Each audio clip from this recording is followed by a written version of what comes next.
Selamat hari Minggu yang diberkati buat semua yang hadir di tempat ini dan juga buat semua jemaat Bethesda Church dimanapun saudara berada yang mengikuti ibadah secara online. Katakan bersama saya seperti biasa, saya orang yang paling disayang sama Tuhan. Kiri kanan saudara, depan belakang kamu orang yang paling disayang sama Tuhan.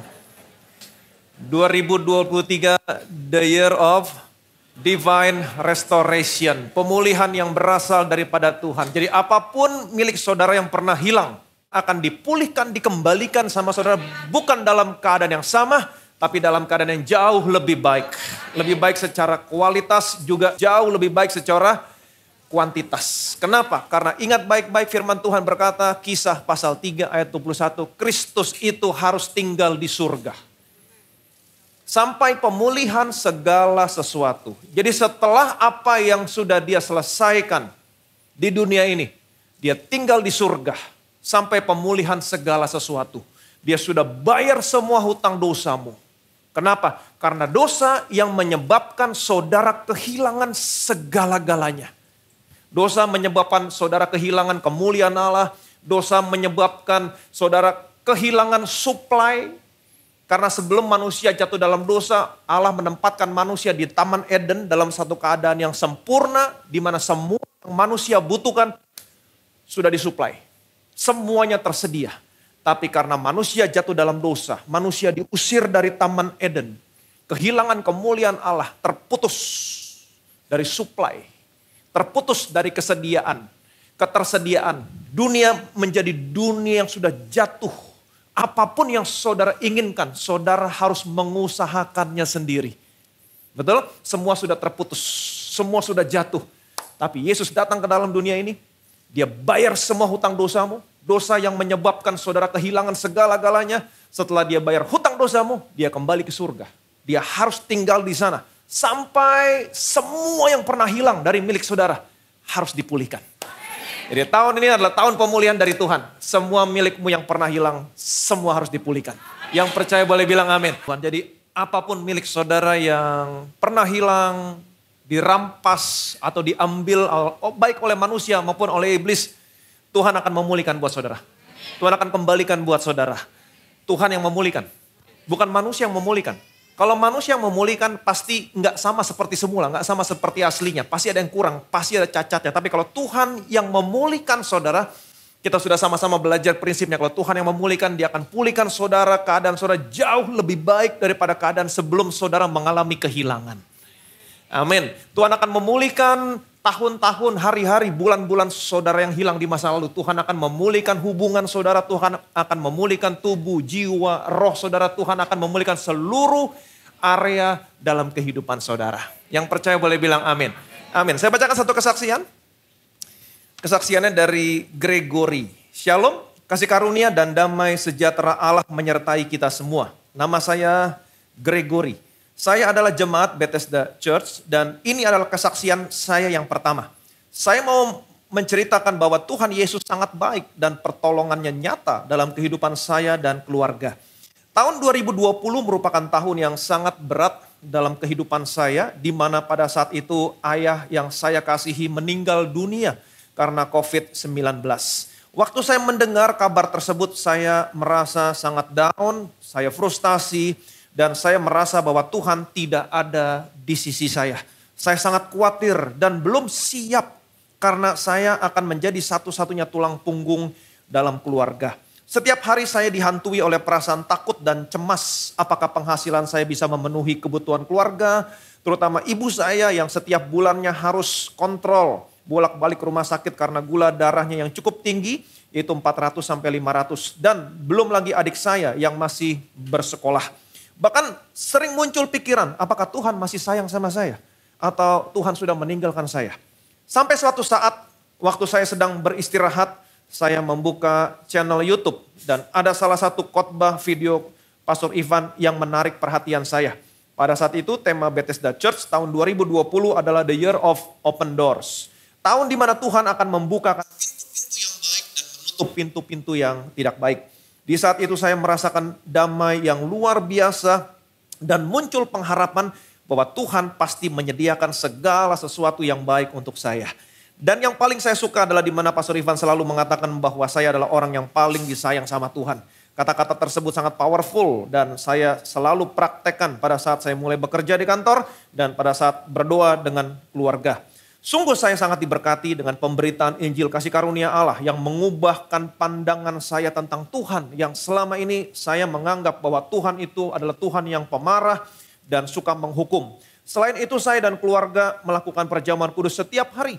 Dan ini sesuatu yang sangat luar biasa di mana ada mujizat dan pemulihan di balik perjamuan kudus. Terjadi pemulihan terhadap ibu saya yang mana gula darahnya dari 400 sampai 500 sekarang menjadi 130 bahkan di bawah itu. Ketika saya mendengar hasil dokter tersebut saya tercengang dan heran karena selama 6 tahun tidak pernah menyentuh angka tersebut. Sungguh ini semua karena pertolongan Tuhan. Tuhan tidak hanya itu saja pertolongan Tuhan yang nyata ketika saya membutuhkan dana untuk membayar biaya sekolah adik saya. Saat itu saya tidak merasa khawatir. Dan saya tidak merasa takut karena saya percaya bahwa Tuhan pasti menyediakan. Dan puji Tuhan akhirnya adik saya mendapatkan bantuan atau beasiswa sampai dia lulus sekolah. Tidak hanya itu saja. Tuhan memberkati adik saya ketika dia magang di salah satu studio animasi. Pemimpin dari perusahaan tersebut memberikan tawaran agar tetap lanjut magang di sana karena kinerja adik saya yang baik. Adik saya pun senang dan langsung menerima tawaran tersebut. Sungguh ini semua karena kasih karunia Tuhan. Tidak hanya ibu dan adik saya saja, tetapi saya pribadi pun juga merasakan pertolongan Tuhan. Di tahun 2021 saya memiliki kerinduan untuk mendapatkan pekerjaan yang sesuai dengan minat dan bakat saya di bidang IT dan desain. Saya pun belajar dan mengasah kemampuan saya agar saya lebih siap ketika nanti bekerja di tempat yang baru. Saya pun mengirimkan CV, portfolio untuk di-apply ke beberapa perusahaan. Sudah banyak perusahaan yang saya apply dan setiap hari saya selalu mengecek email apakah ada panggilan untuk interview. Ada beberapa panggilan untuk interview yang saya penuhi namun pada akhirnya nihil. Saya pun merasa lelah dan putus asa karena selalu ditolak dan tidak ada kabar. Namun ketika saya menghadapi hal tersebut, dalam hati saya selalu muncul untuk selalu tenang, rest, dan percaya bahwa Tuhan pasti kasih yang terbaik untuk saya. Di tahun 2022 tema Bethesda Church adalah The Year of Amin. Dari semua yang baik yang dijanjikan Tuhan, tidak ada yang tidak dipenuhi, semuanya terpenuhi. Saya aminkan dan saya imani tema tersebut sampai pada akhirnya di bulan September 2022 ada perusahaan yang menghubungi saya. Dan anehnya saya tidak pernah mengirimkan berkas ke perusahaan tersebut. Saya beranggapan mungkin mereka mengecek LinkedIn saya. Lalu saya interview dan seminggu kemudian saya lanjut ke sesi tes desain. Dan jika lulus maka akan lanjut ke sesi interview user. Mereka berjanji akan memberikan kabar kepada saya 14 hari kemudian untuk hasil tesnya. Tetapi pada akhirnya tidak ada kabar sama sekali. Dan saya pun beranggapan saya gagal di tes desain. Saya pun hanya berserah sama Tuhan dan tetap percaya bahwa Tuhan pasti kasih yang terbaik buat saya. Tetapi tanggal 5 Januari 2023, tiba-tiba saya ditelepon dari perusahaan tersebut dan saya dinyatakan lulus tes desain dan lanjut ke sesi interview user. Saya pun kaget dan heran karena saya kira saya akan gagal di tes kemarin dan karena sudah 5 bulan tidak ada kabar, tidak ada jawaban dari mereka. Hingga pada akhirnya tanggal 9 Januari kemarin 2023 saya mendapat email dan saya diterima di perusahaan tersebut. Saya pun heran, senang dan tidak bisa berkata apa-apa karena pekerjaan yang saya rindukan selama ini akhirnya terwujud. Tidak hanya itu saja, secara penghasilan pun Tuhan berkati lebih baik 2 kali lipat dari pekerjaan sebelumnya. Saya sangat bersyukur mengingat sekarang ini banyak orang yang di layoff, di PHK dan orang mengatakan bahwa tahun 2023 merupakan tahun yang buruk. Namun saya percaya tahun 2023 adalah tahun berkat dan tahun pemulihan dari Tuhan. Saya benar-benar merasakan dan melihat langsung pertolongan dan pemulihan dari Tuhan. Sungguh ini bukan karena kuat dan gagah saya, namun ini semua karena kasih karunia Tuhan. Saya percaya Tuhan akan terus membukakan pintu-pintu yang baik, berperang buat saya, menggenapi janji-janjinya, dan memulihkan apa yang pernah hilang dalam kehidupan saya dan keluarga. Saya pun juga berdoa untuk Pastor Ivan dan Bethesda Church agar semakin maju dalam pemberitaan Injil kasih karunia Allah. Segala kemuliaan, pujian, hormat hanya bagi nama Tuhan kita, Yesus Kristus. Berikan kemuliaan yang meriah bagi nama Yesus. Amin. Bilang sama kiri kanan saudara, siap-siap terima pemulihan dari Tuhan. Amin. Kita firman Tuhan dari Yesaya pasal 42, 21 sampai 22. Tuhan telah berkenan demi penyelamatannya untuk memberi pengajarannya yang besar dan mulia. Namun mereka suatu bangsa yang dijarah dan dirampok. Mereka semua terjebak dalam geronggang-geronggang dan disembunyikan dalam rumah-rumah penjara. Mereka telah menjadi jarahan dan tidak ada yang melepaskan.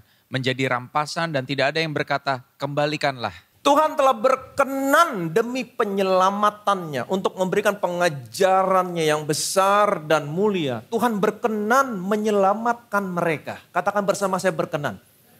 Amin. Namun, Tuhan mau menyelamatkan mereka.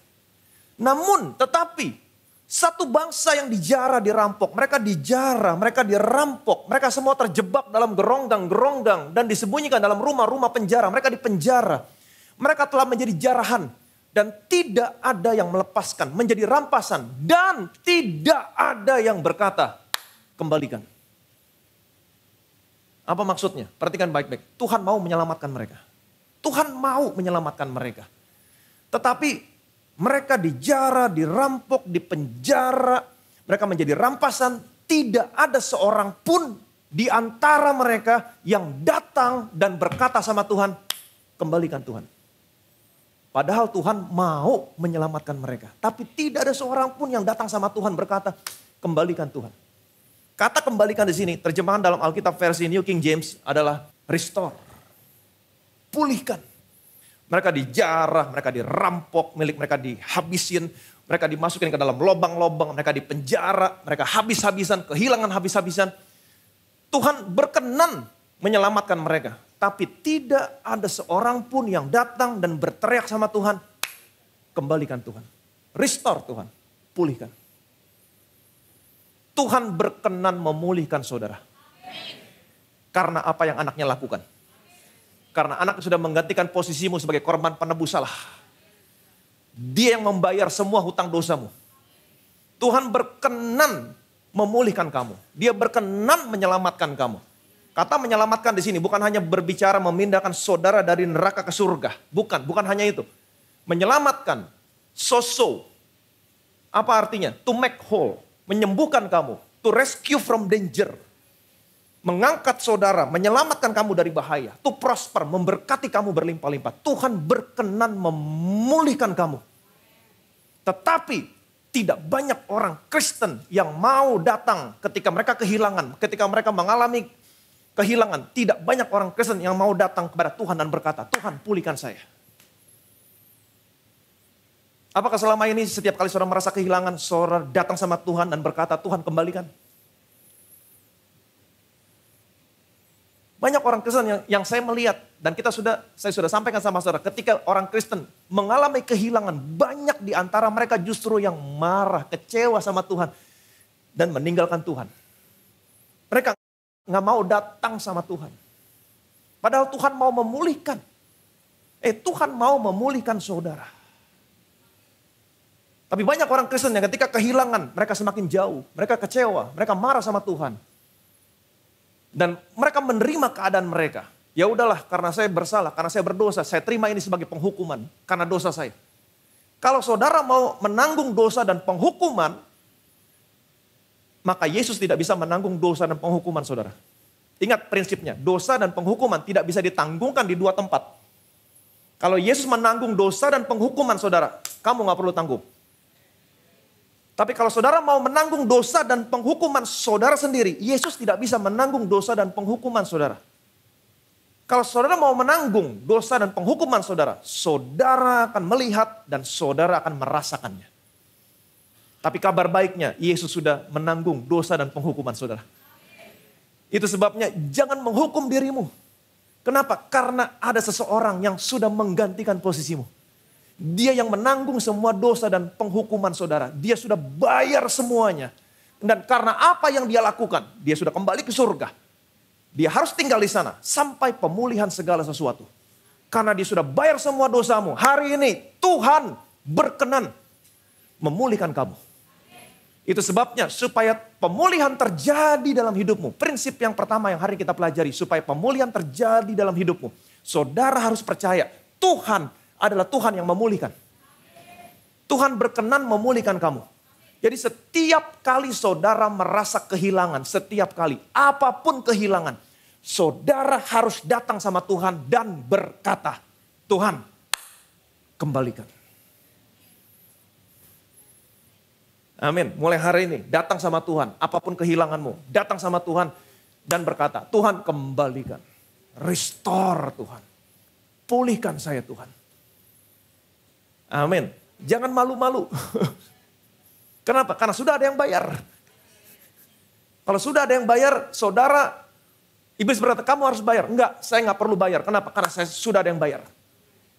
Kenyataannya saya kehilangan. Itu sebabnya ini kenyataan. Saya harus melihat kepada kebenaran. Kebenarannya adalah karena ada seseorang yang sudah membayar. Itu sebabnya apa yang hilang dari saya harus dikembalikan. Mulai hari ini jangan pernah malu-malu. Apapun kehilanganmu. Kamu harus datang sama Tuhan dan berkata, Tuhan, kembalikan. Tuhan, saya ditipu orang habis-habisan Tuhan. Tuhan, kembalikan. Selama masa pandemi Tuhan, omset saya turun Tuhan. Ekonomi gak bagus. Tuhan, kembalikan. Semua yang hilang datang sama Tuhan, kembalikan. Seberapa banyak yang Tuhan akan kembalikan sama saudara? Jangan pernah lupa, ingat Keluaran pasal 22 ayat yang pertama. Apabila seseorang mencuri seekor lembu atau seekor domba dan membantainya atau menjualnya, maka ia harus membayar gantinya. Ya ini 5 ekor lembu ganti lembu itu dan 4 ekor domba ganti domba itu. Apabila seseorang mencuri seekor lembu atau seekor domba, menjualnya atau membantainya, maka ia harus membayar gantinya. Berapa gantinya? 5 ekor lembu untuk 1 ekor lembu, 4 ekor domba untuk 1 ekor domba. Pertanyaan saya, kenapa nggak sama aja? Dicuri 1 lembu, ganti 5 lembu, kenapa nggak sama? 1 domba, ganti 5 domba juga. Kenapa kalau lembu yang hilang digantinya 5? Kenapa kalau domba yang hilang digantinya 4? Kenapa? Mana yang lebih besar? Lembu atau domba? Lembu. Apa yang saya mau sampaikan sama saudara? Semakin besar kehilangan yang saudara alami, saudara akan terima pemulihan yang semakin besar. Kabar baik, kabar baik. Jadi apapun kehilangan saudara, kalau saudara mau terjadi pemulihan dalam hidupmu, ingat baik-baik, selalu datang sama Tuhan. Yang pertama, percaya Tuhan adalah Tuhan yang memulihkan. Dia mau memulihkan kamu, dia berkenan memulihkan kamu, berkenan. Kenapa? Karena apa yang anaknya lakukan di atas kayu salib. Dia sudah bayar semua hutang dosamu, berlebih. Itu sebabnya hari ini dia berkenan memulihkan kamu. Apapun yang hilang milikmu, datang sama Tuhan dan katakan, Tuhan kembalikan, restore. Kalau saudara memiliki keberanian datang ke tahta kasih karunia dan berkata kembalikan, saudara memberikan kemuliaan kepada apa yang anaknya sudah lakukan buat saudara di atas kayu salib. Dia gantikan posisimu. Menjadi orang yang bersalah, membayar semua hutang dosamu, berlebih supaya hari ini kamu menjadi pihak yang berhak menerima pemulihan. Kalau kamu punya hak menerima pemulihan, penuh keberanian datang. Tuhan, balikin. Restore. Pulihkan. Jadi mulai hari ini, jangan malu-malu. Amin. Saudara bisa lihat bangsa Israel, Tuhan berkenan. Mereka dijarah loh, mereka dirampok, mereka dimasukin dalam penjara, masukin dalam geronggong, lobang-lobang yang dalam. Tapi nggak ada satu pun yang berkata, Tuhan pulihkan, Tuhan kembalikan, nggak ada. Hari ini kita tahu kebenarannya. Amin. Tuhan berkenan memulihkan kamu. Setiap kehilangan, apapun, datang sama Tuhan. Minta Tuhan pulihkan, Tuhan kembalikan. Dan saya percaya Tuhan akan kembalikan semua milikmu yang hilang. Bukan dalam keadaan yang sama, tapi dalam keadaan yang jauh lebih baik. Yang percaya boleh bilang amin. Oke, prinsip yang kedua, bagaimana caranya kita bisa menerima pemulihan dari Tuhan. Kita akan melihat kembali dalam kitab Imamat. Kemarin kita sudah melihat korban penebus salah secara sekilas. Tapi hari ini kita akan melihat lebih detail lagi tentang korban penebus salah. Ada dua alasan kenapa orang mempersembahkan korban penebus salah. Yang pertama, dia berdosa terhadap Tuhan. Yang kedua, dia berdosa, dia berbuat salah terhadap sesama manusia. Kita lihat Imamat pasal 5 ayat 14 sampai 16. Tuhan berfirman kepada Musa, apabila seseorang berubah setia dan tidak sengaja berbuat dosa dalam sesuatu hal kudus yang dipersembahkan kepada Tuhan, maka haruslah ia mempersembahkan kepada Tuhan sebagai tebusan salahnya seekor domba jantan yang tidak bercela dari kambing domba. dinilai menurut shikal perak, yakni menurut shikal kudus, menjadi korban penebus salah. Hal kudus yang menyebabkan orang itu berdosa haruslah dibayar gantinya dengan menambah 1/5, lalu menyerahkannya kepada imam. Imam harus mengadakan pendamaian bagi orang itu dengan domba jantan korban penebus salah itu, sehingga ia menerima pengampunan. Apabila seseorang berubah setia dan tidak sengaja berbuat dosa dalam sesuatu hal kudus yang dipersembahkan kepada siapa? Kepada Tuhan. Jadi ini berbicara tentang bersalah kepada Tuhan. Maka haruslah ia mempersembahkan kepada Tuhan sebagai tebusan salahnya seekor domba jantan yang tidak bercela dari kambing domba yang dinilai menurut shikal perak, yakni shikal kudus, menjadi korban penebus salah.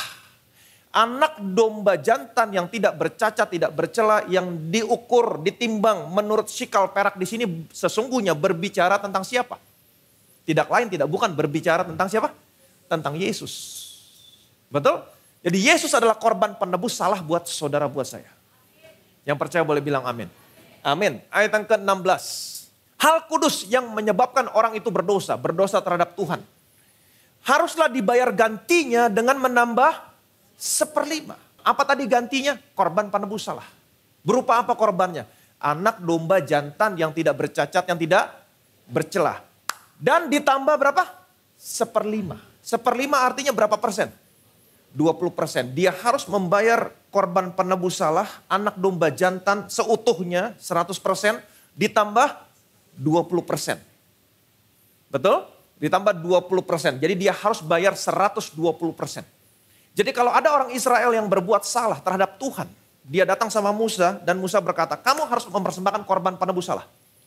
Apa korbannya? Anak domba jantan yang tidak bercacat, tidak bercelah. Tambah 20% ya. Kalau anak domba jantan yang tidak bercacat, tidak bercela, dia beli seharga 500 shekel. Dia beli 500 shekel, dia bawa anak domba ini. Dan dia harus tambah 20% dari 500 shekel. Berarti dia harus tambah 100 shekel. Dia harus mempersembahkan anak domba jantan seutuhnya ditambah 100 shekel. Jadi intinya adalah dia bayar 120%. Dia bayar berlebih. Nah seperti yang tadi saya katakan, anak domba jantan yang tidak bercacat, tidak bercela, yang diukur menurut shikal perak di sini, di dalam perjanjian lama, perak berbicara tentang apa? Penebusan. Semuanya ini tidak lain, tidak bukan berbicara tentang penebusan yang sudah Yesus selesaikan di atas bukit Kalvari. Mazmur 69 ayat yang kelima. Orang-orang yang membenci aku tanpa alasan lebih banyak daripada rambut di kepalaku. Terlalu besar jumlah orang-orang yang hendak membinasakan aku, yang memusuhi aku tanpa sebab. Aku dipaksa untuk mengembalikan apa yang tidak kurampas. Di sini Daud bermazmur tentang apa yang menjadi isi hatinya Tuhan Yesus. Karena Tuhan Yesus pernah mengatakan hal ini. Kapan? Semalam sebelum dia diserahkan, Yesus makan bersama dengan murid-muridnya, perjamuan yang terakhir. Yesus berkata kepada murid-muridnya, sekalipun mereka telah melihat semuanya itu, namun mereka tidak mau percaya baik kepadaku, baik kepada Bapa. Supaya genaplah firman yang disampaikan dalam kitab Taurat mereka. Mereka membenci aku tanpa alasan. Dan di sini Daud berkata, orang-orang yang membenci aku tanpa alasan lebih banyak daripada rambut di kepalaku. Terlalu besar orang-orang yang hendak membinasakan aku, yang memusuhi aku tanpa sebab. Aku dipaksa. Siapa aku di sini? Yesus. Yesus dipaksa untuk mengembalikan apa yang tidak Yesus rampas. Yesus tidak pernah menjarah, dia tidak pernah merampok, dia tidak pernah merampas, tapi dia dipaksa untuk mengembalikan apa yang tidak aku rampas. Kenapa? Karena dia menggantikan posisimu, posisi saya tergantung di atas kayu salib menjadi korban penebus salah. Amin. Jadi waktu saudara melihat kayu salib dan saudara berkata, engkau adalah korban penebus salah saya. Artinya apa? Yesus yang bayar, bukan saudara yang bayar. Amin. Waktu dia tergantung di atas kayu salib, dia gantikan posisimu menjadi orang yang bersalah. Yang harus membayar korban penebus salah. Seharusnya saudara yang tergantung di sana. Membayar korban penebus salah. Tapi dia gantikan posisimu. Dia menjadi orang yang bersalah. Dia tergantung di sana, bukan hanya menjadi orang yang bersalah. Tapi dia tergantung di sana juga menjadi korban penebus salah. Menjadi korbannya. Karena waktu dia tergantung di sana, Dia membayar semua hutang, dosa, dan kesalahanmu dengan cara mempersembahkan tubuhnya. Yang tidak bercacat, yang tidak bercela. Amin. Dan dia bayar hutang dosamu. Bukan hanya lunas, dia bayar hutang dosamu berlebih. Karena seharusnya saudara cukup membayar anak domba, jantan yang tidak bercacat, tapi dia persembahkan tubuhnya. Yang tidak bercacat, tidak bercela. Dia bayar hutang dosamu, bukan hanya lunas, tapi dia bayar hutang dosamu berlebih. Amin. Imamat 6 ayat 1 sampai dengan 5. Tuhan berfirman kepada Musa, apabila seseorang berbuat dosa dan berubah setia terhadap Tuhan dan memungkiri terhadap sesamanya barang yang dipercayakan kepadanya atau barang yang diserahkan kepadanya atau barang yang dirampasnya atau apabila ia telah melakukan pemerasan atas sesamanya atau bila ia menemui barang hilang dan memungkirinya dan ia bersumpah dusta dalam perkara apapun yang diperbuat seseorang sehingga ia berdosa. Apabila dengan demikian ia berbuat dosa dan bersalah, maka haruslah ia memulangkan barang yang telah dirampasnya atau yang telah dipercayakan kepadanya atau barang hilang yang ditemuinya itu atau segala sesuatu yang dimungkirinya dengan bersumpah dusta. Haruslah ia membayar gantinya sepenuhnya dengan menambah 1/5. Haruslah ia menyerahkannya kepada pemiliknya pada hari ia mempersembahkan korban penebus salahnya. Apabila seseorang berbuat dosa dan berubah setia terhadap Tuhan dan memungkiri terhadap sesamanya, barang yang dipercayakan kepadanya atau barang yang diserahkan kepadanya atau barang yang dirampasnya, atau apabila ia telah melakukan pemerasan terhadap sesamanya. Jadi ingat baik-baik seperti yang tadi saya katakan, alasan orang mempersembahkan korban penebus salah ada 2. Dia berdosa terhadap Tuhan, yang kedua dia berdosa bersalah terhadap sesama manusia. Langsung ayat yang kelima. Haruslah ia membayar gantinya berapa persen? Sepenuhnya berapa persen? 100. Sepenuhnya 100%. Dengan menambah 1/5. 1/5 artinya berapa persen? 20%. Ia harus membayar ganti 120%. Siapa yang harus membayar gantinya? Siapa ia di sini? Bukan saudara. Amin. Bukan saudara. Kalau saudara masih hidup di bawah hukum Taurat, saudara yang ganti. Tapi saudara nggak lagi hidup di bawah hukum Taurat. Yesus sudah menggenapi hukum Taurat. Yesus adalah kegenapan hukum Taurat sehingga kebenaran diperoleh saudara. Saudara terima pemulihannya. Yesus yang bayar, kamu terima pemulihannya. Amin. Ia harus membayar. Siapa ia di sini? Bukan saudara. Siapa ia di sini? Ingat, siapa yang berkata, aku dipaksa untuk mengembalikan apa yang tidak aku rampas. Yesus. Yesus yang membayar. Bukan saudara yang membayar. Amin. Ia harus membayar sepenuhnya 100%. Dia tambah berapa? 20%. Dengan kata lain, Yesus bayar semua hutang dosamu berlebih. Amin. Dia bayar ke siapa? Kalau tadi kan dia bayar kepada imam. Imam persembahkan kepada Tuhan. Dia bayar kepada Tuhan, yang pertama. Yang kedua, ia harus menyerahkan kepada pemiliknya pada hari ia mempersembahkan korban penebus salahnya. Jadi siapa yang diuntungkan di sini? Manusia. Betul? Dia mengembalikan kepada pemiliknya. Manusia yang mengalami kehilangan, manusia yang mengalami pemulihan. Dikembalikan kepada manusia. Nah, perhatikan baik-baik. Waktu saudara berbuat dosa, saudara berhutang kepada Allah. Betul? Saudara bukan berhutang kepada iblis. Saudara nggak berhutang apapun sama iblis. Amin. Karena iblis tidak memberikan sesuatu apapun sama saudara. Jadi jangan salah. Waktu kamu berbuat dosa, kamu berhutang kepada Allah. Dan waktu kamu berbuat dosa, berbuat salah, saudara mengalami kehilangan segala-galanya.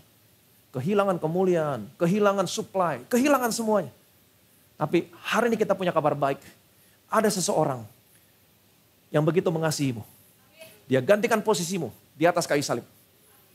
Dia menjadi korban penebus salah buat saudara, buat saya. Dia bukan hanya menjadi korban penebus salah. Dia gantikan posisimu tergantung di sana. Menjadi orang yang bersalah. Yang harus membayar korban penebus salah. Jadi dia tergantung di sana. Bukan hanya menjadi orang yang bersalah. Tapi dia tergantung di sana menjadi korbannya. Korban penebus salah. Kenapa? Karena dia tergantung di sana. sekaligus bukan hanya menjadi orang bersalah, tapi dia sekaligus menjadi korban untuk membayar semua kesalahanmu. Dan dia bayar bukan hanya lunas, dia bayar berlebih. Supaya hari ini saudara dan saya yang percaya sama dia, apapun yang hilang dari milikmu, semuanya harus dipulihkan, dikembalikan. 120%.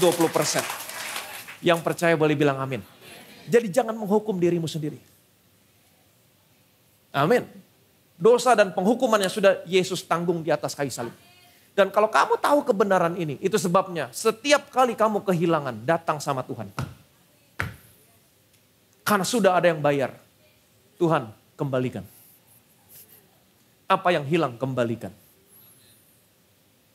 Amin. Apapun yang hilang milikmu, minta Tuhan restore, kembalikan, pulihkan saya Tuhan. Karena bukan saudara yang bayar. Seseorang sudah bayar. Itu sebabnya apa yang hilang harus dikembalikan kepadamu. Amin. Apa yang hilang harus dikembalikan.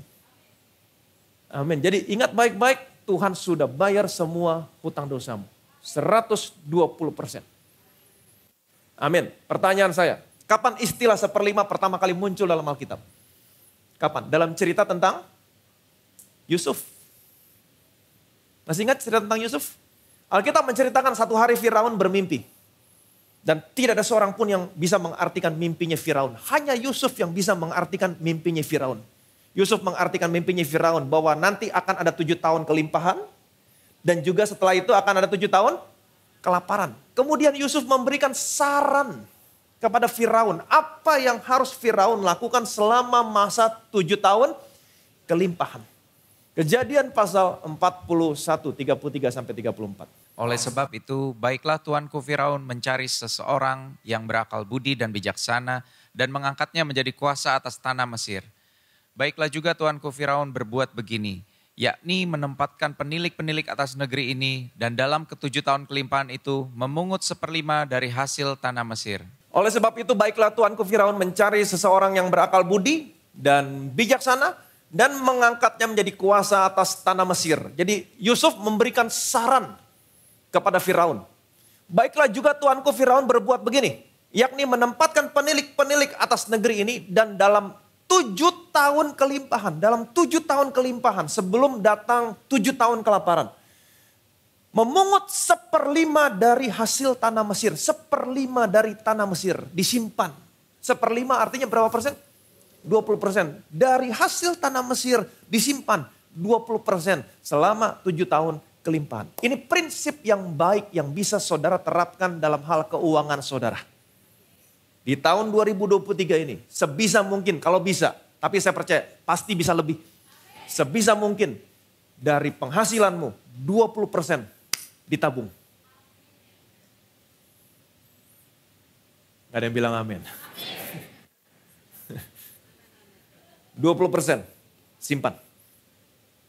Amin. Sebelum menghadapi tahun kelaparan. Ini hikmat dari Tuhan. Selama 7 tahun kelimpahan, selama kamu bisa menyisihkan, tabung. Tabung 20%. Kemudian apa terjadi? Karena Yusuf memberikan saran kepada Firaun untuk mencari seorang yang berakal budi dan bijaksana, maka Firaun mengangkat Yusuf menjadi penguasa.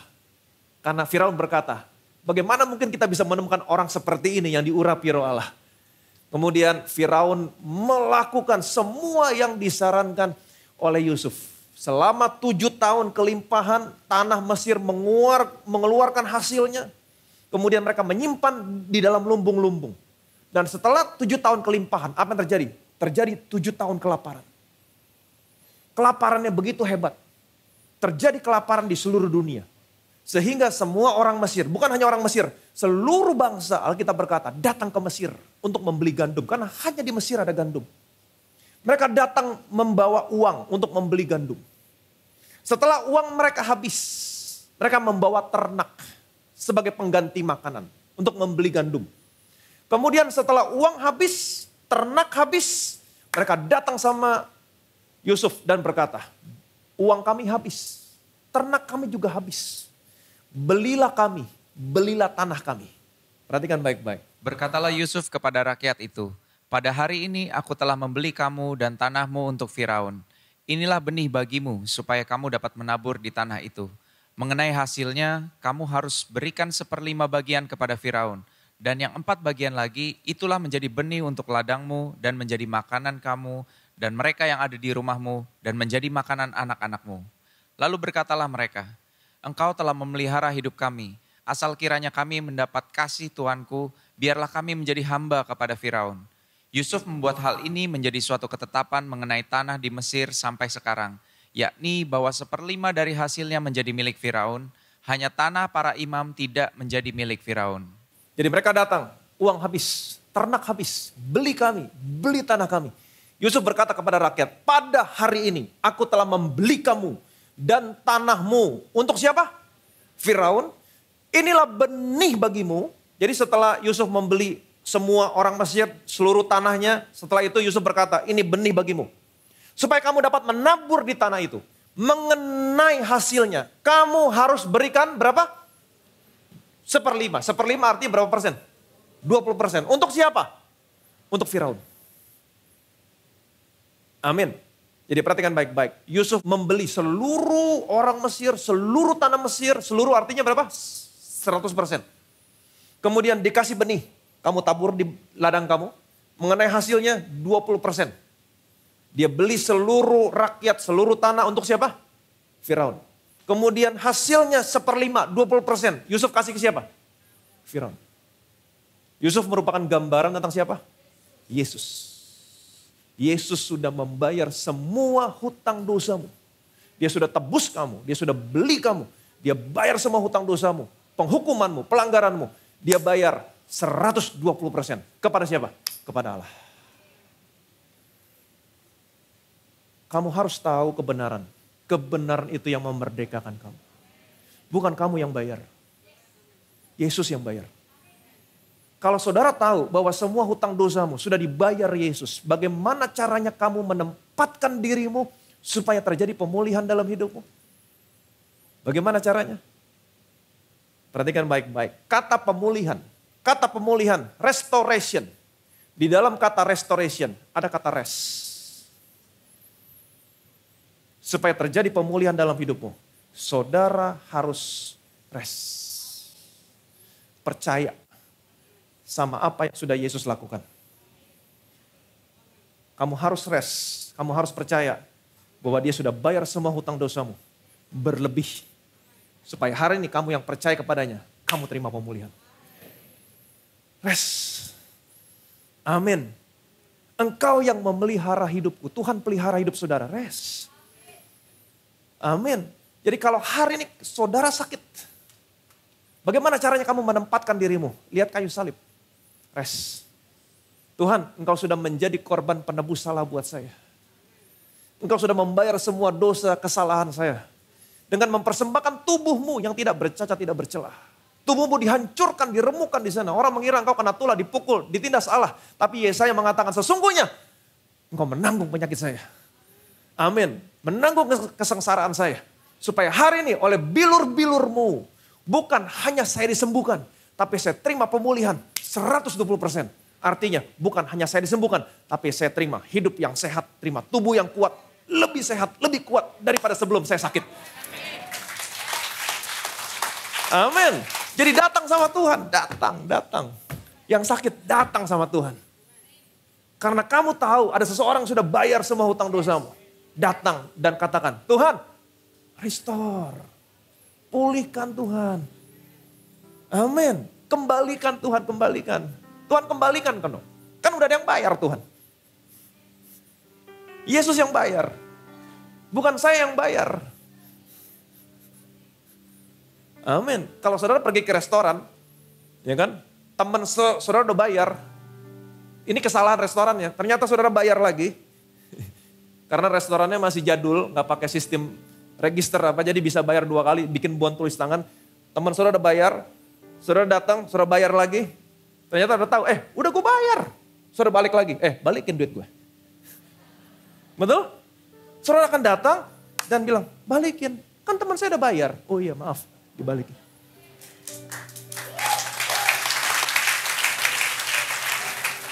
Dan karena dia nggak enak, yaudah dibalikin. Sorry ditambahin. Bikinin jus, bikinin apa? Kasih lagi. Lebih. Ini yang harus kamu lakukan. Yesus sudah bayar semuanya. Buat saudara, buat saya. Datang sama Tuhan. Tuhan, kembalikan. Restore. Pulihkan saya Tuhan. Rest. Kamu harus percaya sama apa yang sudah dia selesaikan di atas kayu salib. Kalau saudara ditipu orang habis-habisan. Atau saudara salah investasi kemarin. Salah investasi, ceburin uang habis. Datang sama Tuhan. Rest. Tuhan, kau sudah menjadi korban penebus salah buat saya.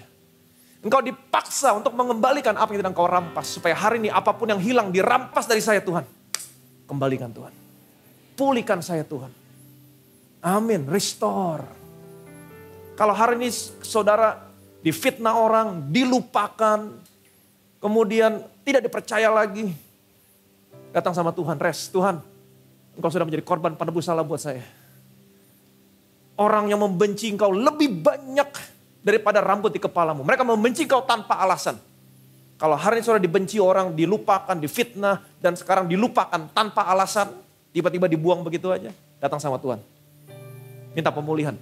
Engkau sudah menggantikan posisi saya di atas kayu salib menjadi korban penebus salah buat saya. Engkau dibenci tanpa alasan, supaya hari ini Tuhan, kepercayaan, kemuliaan, kehormatan saya dikembalikan. Restore Tuhan, kembalikan Tuhan. Pulihkan. Betapa saudara dan saya diberkati. Amin. Ada seseorang yang begitu mengasihimu. Dia sudah gantikan posisimu. Dia bayar semuanya. Dia bayar semuanya. Dia bukan hanya bayar lunas, dia bayar berlebih. Kamu tahu kebenaran hari ini, kebenaran ini memerdekakan kamu. Jangan bayar dosamu sendiri. Jangan menghukum dosamu sendiri. Jangan. Apapun kehilangan saudara hari ini, datang. Tuhan berkenan ingin memulihkan kamu. Tuhan berkenan menyelamatkan kamu. Menyembuhkanmu, merescue from danger, membuat saudara prosper. Tapi lihat bangsa Israel, Tuhan berkenan menyelamatkan mereka. Namun, mereka dijara, dirampok, dirampas, masukin ke dalam lubang, di penjara. Tidak ada seorang pun yang datang dan berkata, kembalikan. Gak ada. Padahal Tuhan mau memulihkan mereka. Mereka menganggap mereka layak menerima itu semua. Mereka mau membayar dosa mereka sendiri. Padahal ada orang yang sudah membayar. Dan hari ini kamu tahu kebenaran. Dan saya percaya kebenaran itu akan memerdekakan kamu. Ada seseorang yang sudah membayar semua hutang dosamu. Orang itu begitu mengasihimu. Dia bayar bukan dengan anak domba yang tidak bercacat, tidak bercela. Dia bayar dengan mempersembahkan tubuhnya yang tidak bercacat, tidak bercela. Bukan hanya lunas, berlebih. Supaya hari ini kamu yang percaya kepada dia. Apapun yang pernah hilang dari milikmu, hari ini datang dan berkata, kembalikan Tuhan. Pulihkan Tuhan. Restore Tuhan. Apapun yang pernah hilang akan dipulihkan, dikembalikan. Bukan dalam keadaan yang sama, dalam keadaan yang berlipat kali ganda. Berikan kemuliaan meriah bagi nama Yesus. Betapa kami bersyukur Tuhan, hari ini kami tahu. Kami bisa merasakan kasih-Mu yang begitu besar. Di mana kami tahu sekarang ada seseorang yang menggantikan posisi kami. Membayar semua hutang dosa kami. Kalau Engkau sudah membayar, kami tidak perlu membayar. Itu sebabnya hari ini Tuhan, kami mau datang. Semua kami di sini, anak-anak-Mu, kami mau datang kepadamu Tuhan. Apapun kehilangan kami. Karena kami tahu Engkau sudah bayar. Kami mau datang dan kami mau berkata kepadamu. Tuhan, apapun yang pernah hilang milik kami, kembalikan Tuhan. Saat ini kembalikan. Restore. Pulihkan Tuhan. Pulihkan. Kalau ada di antara saudara yang sakit, katakan sama Tuhan, kembalikan Tuhan. Restore. Kembalikan kesehatanku. Pulihkan kesehatanku. Tuhan akan mengembalikan kesehatan. Dia bukan hanya menyembuhkanmu, dia akan kembalikan kesehatanmu. Lebih sehat, lebih kuat daripada sebelum kamu mengalami sakit. Kalau ada di antara saudara yang ditipu orang kemarin, habis-habisan, atau selama masa pandemi kehilangan opportunity, kehilangan kesempatan, kehilangan omset, kehilangan bisnis, atau apapun. Hari ini datang sama Tuhan, bilang Tuhan, Kau sudah gantikan posisiku di atas kayu salib. Jadi korban penebus salah. Kau dipaksa untuk mengembalikan apa yang tidak Kau rampas. Supaya hari ini apapun yang dirampas dari saya, baik oleh manusia, baik oleh iblis, baik karena pandemi, karena iblis datang untuk mencuri, membunuh, membinasakan, apapun yang hilang selama masa pandemi, Tuhan kembalikan, pulihkan, restore. Bukan dalam keadaan yang sama, dalam keadaan yang jauh berlipat kali ganda. Semakin besar kehilangan yang saudara alami, semakin besar pemulihan yang akan kamu terima. Terima kasih Tuhan Yesus. Kalau ada di antara saudara yang difitnah, dibuang, dilupakan orang tanpa alasan. Lihat hari ini Yesus sudah gantikan posisimu, dia bayar semuanya. Dia dibenci orang tanpa alasan. Dia dimusuhi tanpa sebab. Supaya hari ini kepercayaan, kemuliaan, kehormatan dikembalikan kepadamu. Dipulihkan. Betapa kami bersyukur Tuhan. Kau sudah gantikan posisi kami. Kami tidak perlu menanggung dosa, penghukuman. Karena Kau sudah bayar segala sesuatunya. Hari ini kami datang di hadapan-Mu.